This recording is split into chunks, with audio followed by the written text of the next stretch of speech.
Good afternoon, everyone. It's truly an honor to participate in this event with so many esteemed leaders. Thank you very much for inviting me. The question for this session that I was invited to speak about is how to address climate justice and include communities most impacted by the climate crisis. Well, it's quite straightforward what I have to say. We are not willing to die.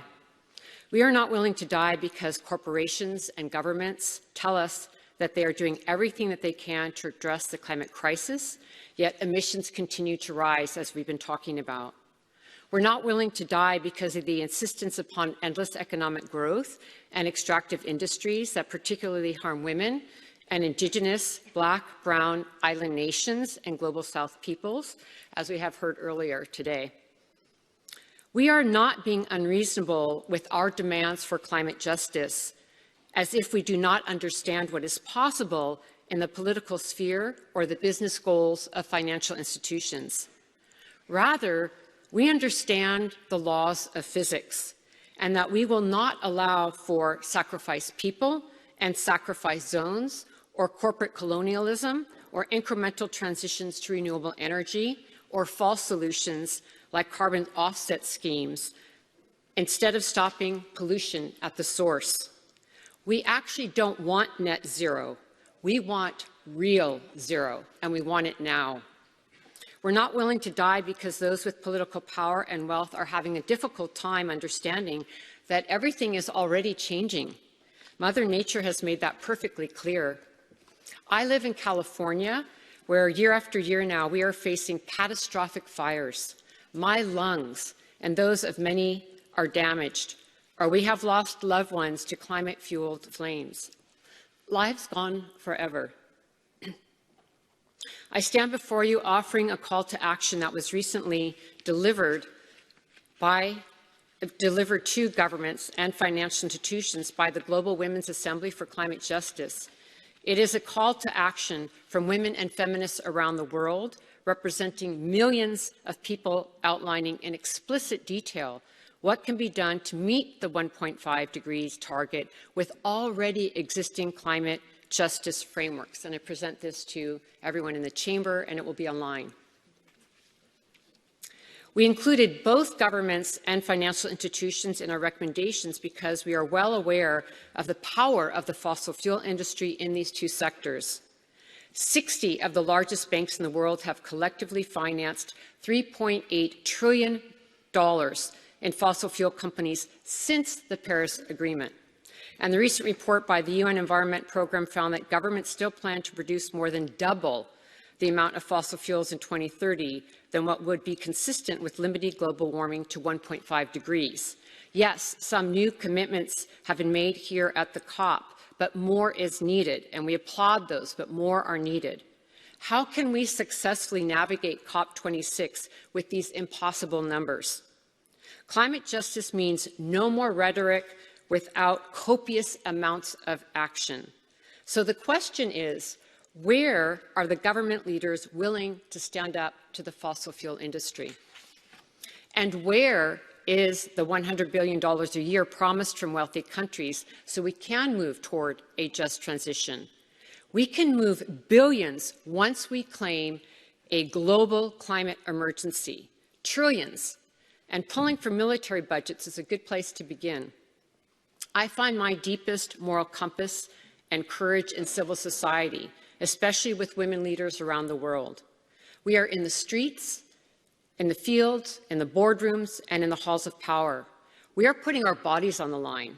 Some of us are getting arrested, criminalized, experiencing torture, and even murdered for standing up for the last of the clean water, the last of the forests, for what we hold as sacred, for the last chance for our climate and a livable future. What is happening now is not only unjust, but it's actually insane. And collectively, we all have to stop it. We are not willing to die or sacrifice future generations for truly pitiful reasons of greed, political power, and hubris. Rather, we are willing to fight, to use our imaginations, innovations, to be alive, to thrive, to be courageous, to be uncomfortable for positive changes, to be bold, and to win. We are willing to endlessly fight for policies that prioritize social, racial, and economic justice and Indigenous and human rights. The real problem is not that we don't have a plethora of solutions, from agroecology to Indigenous rights, from regenerative energy to feminist economics and the Fossil Fuel Non-Proliferation Treaty. Rather, the problem is the insistent structural interference that those in power are exercising in response to people taking real action. In the face of this, we are rising all over the world and growing stronger. We can act now, and we must act now. So I respectfully ask you to join me in totally breaking business as usual at COP26 to create the healthy and just world we know is possible. Thank you for hearing these words. Please let them pierce our hearts with courage so we can fight together for our collective survival. And with that, I want to show you a very short video to bring into the room voices of some incredible Indigenous women leaders that I work with. I want to recognize that Indigenous peoples and their rights are in fact a way to keep 1.5 alive and a way to respect the principles of climate justice. So let's hear their fiery voices now. Thank you.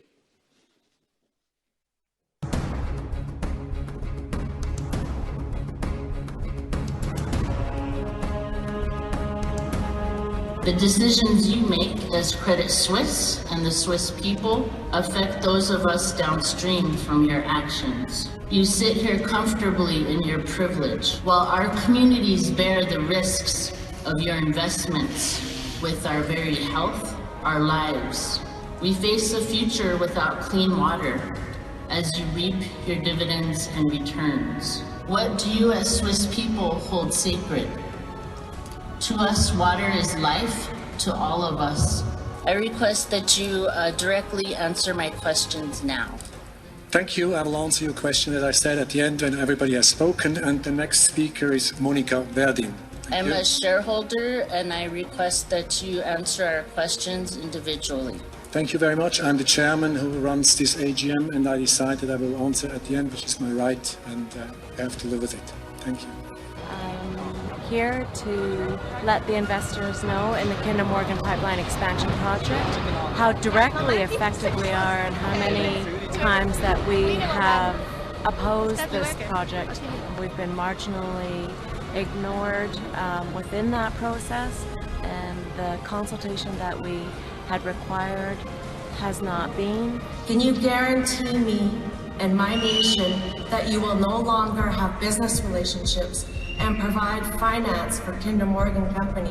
We are here today to let Credit Suisse and all of the other banks that are financing these projects that we have not given our consent, that we find water and clean air and land to be critical infrastructure, not pipelines. We're all citizens of this planet, and what happens in our homelands will affect the people here in Switzerland. For over a year and a half, we have tried to pursue all legal avenues possible, petitioning our state and federal agencies to conduct environmental impact studies, yet we have been unheard. And our resistance to this corporate colonialism that is tied to carbon extraction is growing, especially during these times where corporations are influencing our government to pass laws restricting our rights. What changes has Credit Suisse made to its due diligence and risk assessment processes following Dakota Access Pipeline? Investing in a company is just that, whether it's project level or corporate level financing. We need you to stop financing these dangerous companies. Two of the banks our delegation also met with, UBS and DNB, who we provided the same exact information to, chose not to renew their credit facilities with ETP.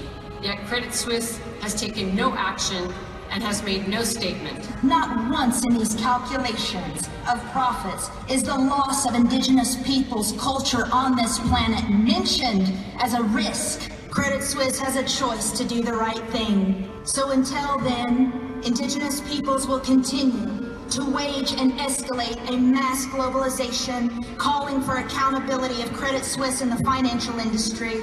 We will call for divestment. We will call for a boycott. We will call for the sanction of Credit Suisse for these indigenous human rights violations by these oil companies that you are supporting by any and all means necessary. I ask that the Swiss people stand with us.